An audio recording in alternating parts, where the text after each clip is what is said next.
Hello, dear friends. Hope you are enjoying good health. The topic of today's discussion is raised blood pressure or hypertension.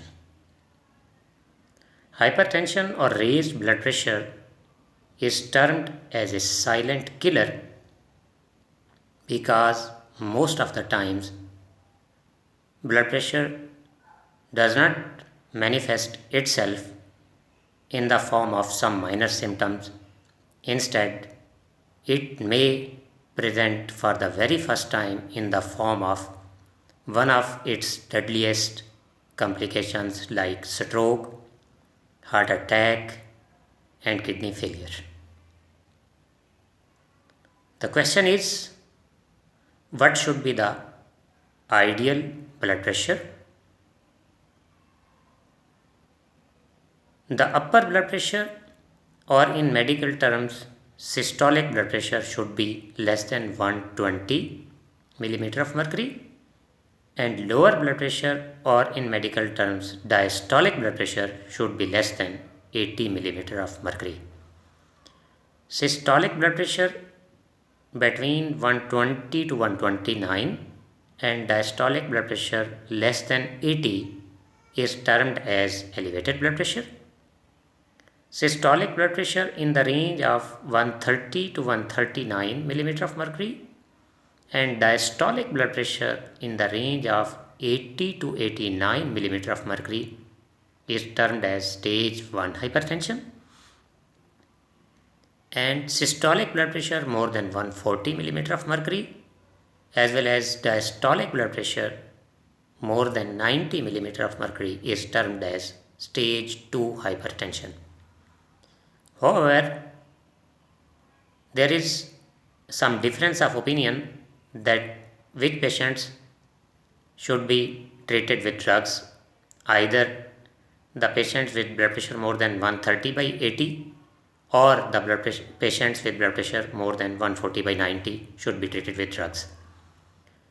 In all cases, blood pressure more than 140 by 90 millimeter of mercury needs treatment with drugs. However, if a person is older than 65 years of age or has diabetes mellitus or has some cardiac or heart problem or has kidney failure, then if his blood pressure is more than 130 by 80 millimeter of mercury, it also needs to be addressed with treatment. An important question here is that what are the reasons or the etiological factors for the development of raised or high blood pressure or hypertension? In 95% of cases, there is no specific reason for a raised blood pressure, and in medical terms it is called essential hypertension and needs treatment itself.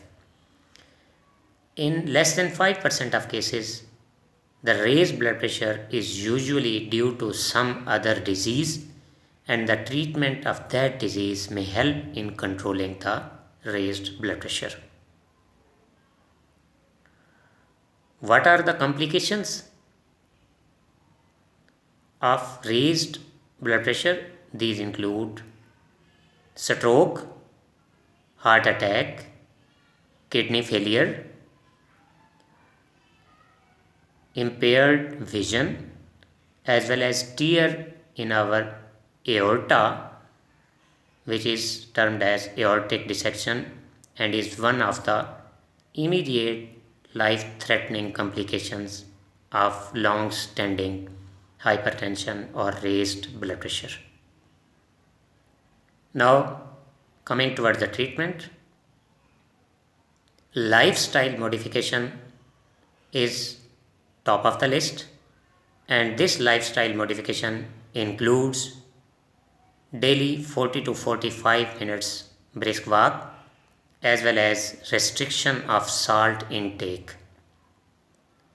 Then comes the treatment with drugs, And if somebody needs treatment with drugs, it's very important to take these prescribed drugs on regular basis. I hope the information in today's video will be helpful for you as well as your family members as well as your friends. Thanks for watching.